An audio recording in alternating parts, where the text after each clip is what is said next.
Hong Kong, a gourmet's paradise, and it can graduate to gourmand-style profits as a growing business centre for food sourcing, branding and taste, particularly on the Chinese mainland. For Hong Kong companies, because we are good at product development, and we can also apply the latest technology, and also because we're sort of an international city here in Hong Kong, we know a lot of food, we can cooperate with the universities, the institutes to develop good quality food with the technology input to increase the value. The idea is that Hong Kong has the optimum management and marketing skills, technology and logistics. We have the logistic capabilities, and also because we have the mindset to safeguard quality, we use the right transportation facilities, the trucks, and try to at different critical points to make sure the temperature, the handling method, all these are up to the requirements to ensure the quality of the products. Hong Kong's Luen Kee Hoo is run by a granddaughter and grandson of the founder who started the business 58 years ago. It's a model that links Hong Kong to China's Yunnan province and key to the wild mushrooms that became a staple to the business. So when me and my brother decided to take over my father's business after a trip to Yunnan, and we decided to choose these whole new ingredients that a lot of people in Hong Kong are known about, wild mushrooms, and to the Hong Kong market, and that's how we started.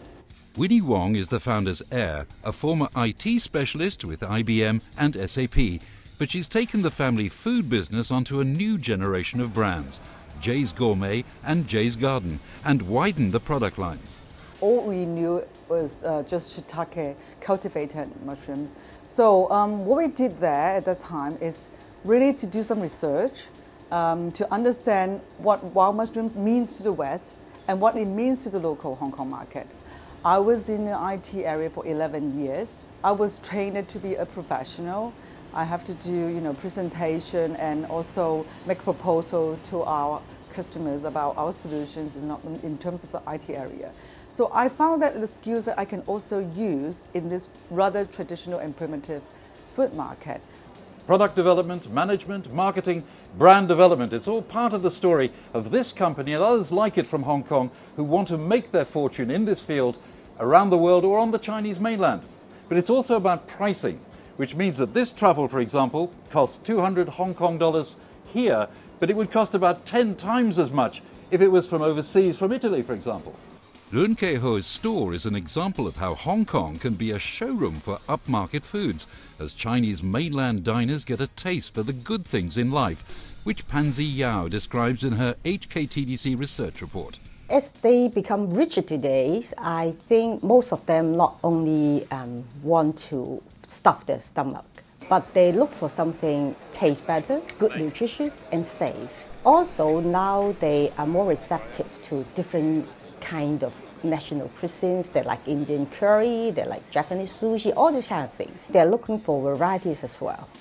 But while the food is getting much better on the mainland, the explosion of urbanization, transport demands and refrigeration have not necessarily helped, which is where Hong Kong expertise comes in.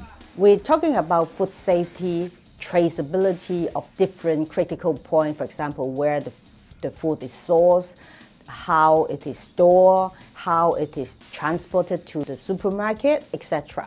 So also, we're not only talking about the logistics, we're talking about the testing, etc., the management system, etc. So all this put together to increase the food safety and the quality of the food that Chinese consumers nowadays consume. Talking about taste itself, there's real value in those lower-priced Yunnan-sourced truffles.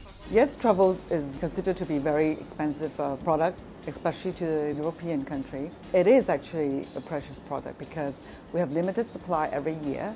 But what we see here is something really good that we want to share to the public. We have reasonable profit margin, and I think with the quantities that we have, we can use it in the different ways of presenting. Like we use the truffles to do the soups, the sauce, and even the pasta.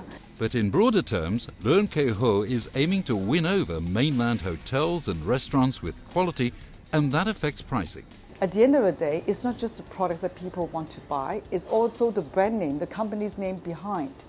For example, our price is always a little bit more expensive than our competitors because we really have to look into not just the quality and hygiene of the factories, the selection product, we pack ourselves, and then we also are responsible to the public about the safety of the food.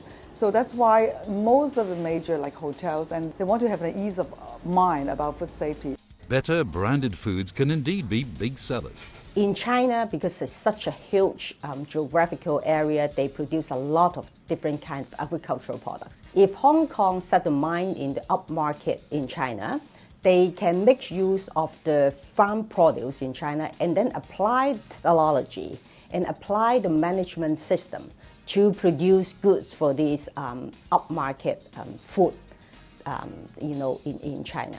Meanwhile, with her background, mainland connections and brand commitment, Winnie Wong is getting a certain taste for success. Hong Kong is a platform for us to introduce any product from different ways as long as you know the formula and using it as a good mainland product brand and to the West. That's our goal.